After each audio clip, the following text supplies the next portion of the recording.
Kur flitet për 10 çështje kyçe të ekonomisë, debati në Shqipëri shpesh deformohet nga propaganda, statistikat e kuruara dhe konferencat ku gjithçka duket në rregull. Por ekonomia reale nuk matet me fjalime. Ajo matet te fatura e energjisë, te çmimi i bukës, te paga që nuk del deri në fund të muajit dhe te biznesi i vogël që mbyllet në heshtje. Nëse hiqet fasada, tabloja është më ashpër. Shqipëria nuk ka vetëm nevojë për rritje ekonomike në letër, por për një ekonomi që shpërndan mirëqenie, prodhon vende pune cilësore dhe nuk i qytetarët të kërkojnë shpëtim jashtë vendit. Pikërisht këtu dalin në pa problemet që politika i prek sa për titull dhe i lë pa zgjidhje. 10 çështje kyçe të ekonomisë që nuk duhen fshehur. Rritja ekonomike pa efekt real te qytetari. Shifrat e prodhimit të brendshëm bruto përdoren shpesh si trofe politik. Problemi është se rritja ekonomike nuk ka shumë vlerë kur qytetari nuk e ndjen në xhep. Nëse ekonomia zmadhohet, por pagat mbeten të ulta dhe kostot e jetesës rriten, atëherë kemi një hendek me statistikës dhe realitetit. Në Shqipëri kjo ndodh vazhdimisht.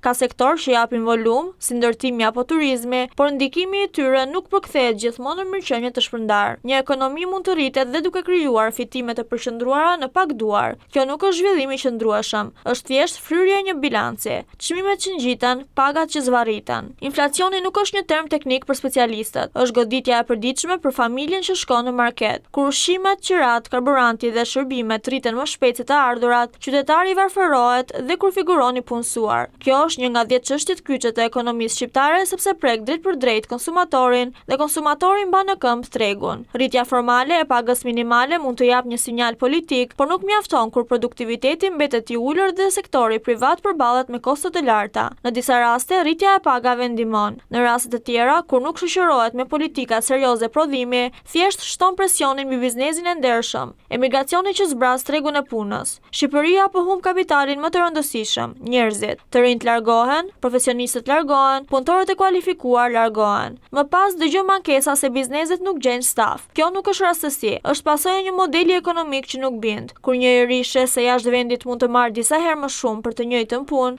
zgjedhja bëhet brutalisht e qartë. Kjo krijon dy pasoja. Së pari mungesë fuqie punëtore, së dyti plagë të popullsisë dhe ngushtim të bazës që prodhon, konsumon dhe paguan taksa. Asnjë ekonomi nuk mund të mbështetet pafundësisht te remitanca dhe nostalgjia e diasporës. Borxhi publik dhe barra që shtyhet për nesër. Qeveritë e kanë të lehtë të flasin për investime. Më e vështirë është të tregojnë sa kushtojnë realisht dhe kush do t'i paguajë. Borxhi publik mbetet një nyje fortë, sepse çdo huamarrje e sotshme është barr për buxhetin e nesërm. Borxhi nuk është i keq në vetvete. Nëse përdoret për infrastrukturë produktive, arsim cilësor apo projekte që rrisin konkurrueshmërinë, ai mund të justifikohet. Por kur shpenzimet bëhen pa transparencë të plotë, me kosto të fryra apo me efekt elektoral afatshkurtër, atëherë borxhi kthehet në faturë politike që e paguan publiku, dhe publiku e paguan me taksa më të larta, me më pak investime sociale ose me shërbime më të dobta. Ekonomia informale që gërryen shtetin. Një pjesë e madhe e aktivitetit ekonomik në Shqipëri vazhdon të funksionojë në gri.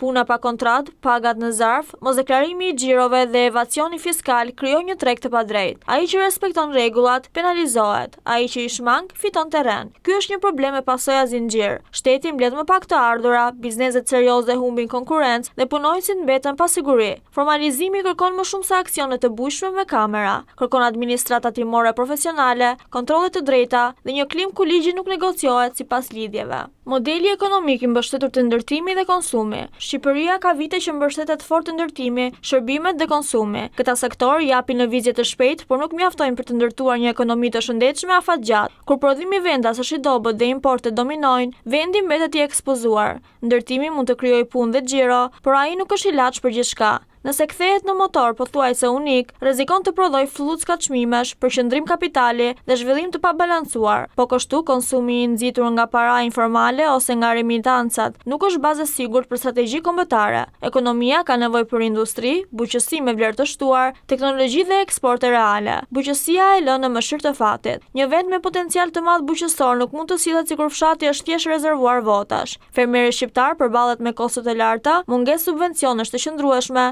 zinxhir të dobët grumbullimi dhe konkurrencë jo gjithmonë të ndershme nga importi.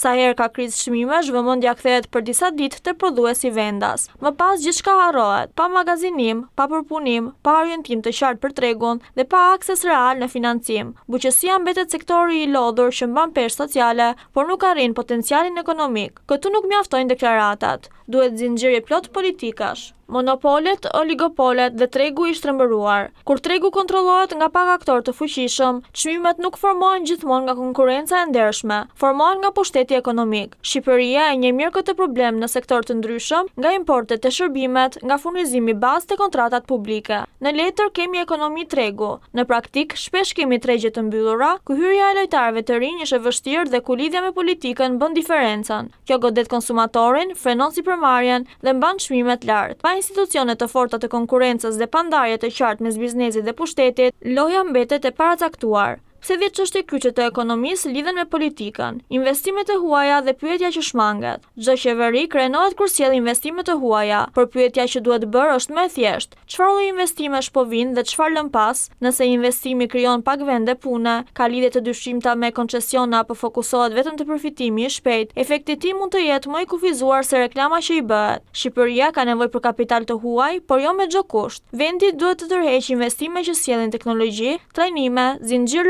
furnizimi dhe eksporte. Përndryshe mbetemi tek modeli ku shitet territori, shfrytëzohet tregu dhe fitimi largohet jashtë. Kjo nuk ndërton ekonomi kombëtare të fortë. Arsimi, aftësitë dhe hendeku me tregun. Një ekonomi nuk ecën me diploma të varura në mur, ecën me aftësi që i duhen tregut. Këtu Shqipëria ka një çarje serioze. Bizneset ankohen se nuk gjejnë specialist, të rinjt ankohen se nuk gjejnë punë dinjitoze. Kjo do të thotë se sistemi nuk po lidh arsimin me ekonominë. Arsimi profesional mbetet i nënvlerësuar. Universitetet prodhojnë shpesh profile pa kërkesë reale dhe trajnimet në punë janë të pamjaftueshme. Ky hendek kushton për individin që mbetet i pasigurt dhe për ekonominë që nuk rrit produktivitetin. Në një vend ku politika flet shumë për punësimin, kjo temë trajtohet ende si shtesë dhe jo si themel. Këto 10 çështje kyçe të ekonomisë nuk janë teori kabinetesh, janë plagë të përditshme që prekin familjen, sipërmarrjen dhe vetbesimin se ky vend mund të ofrojë të ardhme.